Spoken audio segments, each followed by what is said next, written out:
کبھی سوچا ہے کہ قرآن کی ایک سورت سورت الرحمن اتنی طاقتور اور دل کو چھو لینے والی کیوں ہے؟ چلے آج ذرا اس کی منفرد ساخت اور پیغام کی گہرائی میں اتر کر دیکھتے ہیں کہ آج بھی ہمارے دلوں پر اتنا گہرا اثر کیوں ڈالتی ہے۔ اچھا، تو اس سورت کا دل کیا ہے؟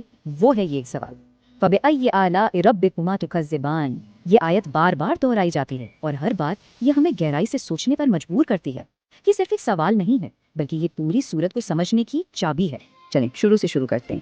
سورت کا آغاز ہی آپ دیکھیں گے پورے پیغام کی بنیاد رکھ دیتا ہے۔ پہلی چند آیات ہی بتا دیتی ہیں کہ یہ تعلیم کہاں سے آ رہی ہے اور اس کا سرچشمہ کون ہے۔ اور دلچسپ بات یہ ہے کہ سورت کا نام ہی الرحمن ہے، یعنی نہایت مہربان۔ تو یہ نام یہ شروع سے ہی ایک ٹون سیٹ کر دیتا ہے، ایک رحم دلی کا ماحول بنا دیتا ہے، یہاں تک کہ جب بات کائنات کی تخلیق اور حساب کتاب جیسے بڑے موضوعات کی ہو رہی ہو۔ یہاں ایک بڑی حیران کن ترتیب ہے۔ انسان کی تخلیق سے بھی پہلے قرآن سکھانے کا ذکر کیا گیا ہے۔ یہ اس بات پر زور دیتا ہے کہ اللہ کے نزدیک علم اور بات چیت یعنی ابلاغ کتنی زیادہ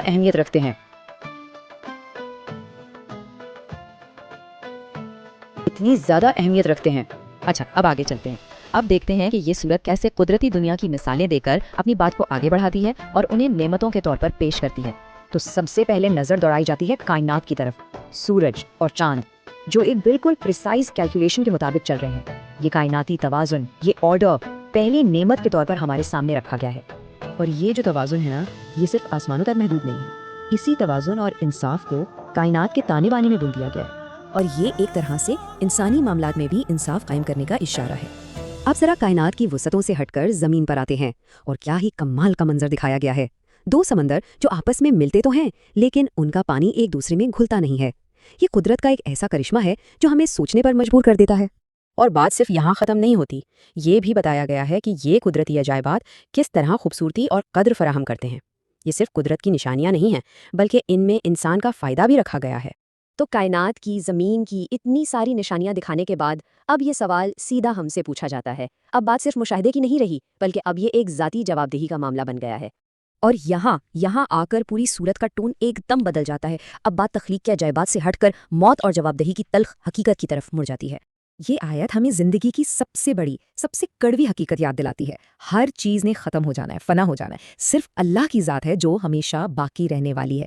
یہ ایک ایسی سچائی ہے جو ہر چیز کو اس کے صحیح پرسپیکٹو میں رکھ دیتی ہے۔ پھر ایک چیلنج دیا جاتا ہے انسانوں اور جنوں کو کہ اگر آسمانوں اور زمین کی حدود سے باہر نکل سکتے ہو تو نکل کر دکھاؤ۔ یہ اس بات پر زور دیتا ہے کہ اللہ کے اختیار سے فرار ناممکن ہے۔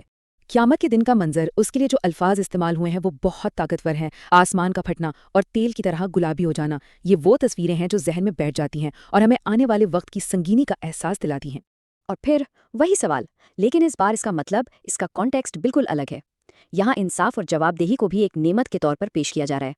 یہ خیال کہ ہر ایک کو اس کے اعمال کا پورا بدلہ ملے گا، یہ اپنے آپ میں ایک بہت بڑی نعمت ہے۔ تو اب بات آتی ہے انجام کی۔ دو بالکل مختلف انجام، دو بالکل مختلف راستے جنہیں بہت واضح الفاظ میں بیان کیا گیا ہے۔ یہاں دیکھیں، ایک سیدھا موازنہ کیا گیا ہے۔ ایک طرف جہنم کی اذیت، آگ اور کھولتا ہوا پانی، تو دوسری طرف اس شخص کے لیے جو اپنے رب سے ڈر گیا، اس کے لیے انعام ہے دو باغات۔ اور پھر جنت کی جو تفصیلات بتائی گئی ہیں وہ تو کمال ہیں۔ پھیلتی ہوئی شاخیں، بہتے ہوئے چشمے، ہر طرح کے پھل، ریشم کے بستر، یہ صرف الفاظ نہیں بلکہ ایک مکمل تجربے کی دعوت ہے جو حواس کو متاثر کرتی ہے۔ اور سوچنے کی بات یہ ہے کہ جنت کی ہر نعمت کے ذکر کے بعد پھر وہی سوال آتا ہے۔ یہ ہمیں یاد دلاتا ہے کہ یہ انعامات بھی اللہ کی طرف سے ایک نعمت ہیں۔ کامیابی اور نجات یہ خود سب سے بڑی نعمتیں ہیں۔ تو آخر میں سوال یہی ہے کہ اس ایک آیت کو بار بار دہرانے کا مقصد کیا ہے؟ اس تکرار میں ایسی کیا طاقت ہے؟ اس کا جواب ہے اس کی تعداد میں۔ یہ سوال ایک دو بار نہیں، پوری سورت میں 31 مرتبہ دہرایا گیا ہے۔ یہ صرف شاعری نہیں ہے بلکہ یہ اس سورت کا بنیادی ڈھانچہ ہے، ایک ایسا ڈیزائن جو ہر قدم پر ہمیں روک کر سوچنے پر مجبور کرتا ہے۔ تو ہوتا یہ ہے کہ ہر بار جب یہ سوال آتا ہے تو یہ ہمیں ایک مکالمے میں کھینچ لیتا ہے۔ متن ہم سے پوچھتا ہے، ان تمام ثبوتوں کے بعد کیا اب بھی انکار کرو گے؟ یہ ہمیں غور و فکر کرنے اور ایک نتیجے پر پہنچنے کی دعوت دیتا ہے۔ اور پھر آخر میں یہ سورت ایک سوال پر ختم نہیں ہوتی بلکہ ایک حتمی، ایک پرجلال بیان پر ختم ہوتی ہے۔ یہ پورے سفر کو جلال اور عظمت کے اقرار کے ساتھ ایک خوبصورت اختتام تک پہنچاتی ہے۔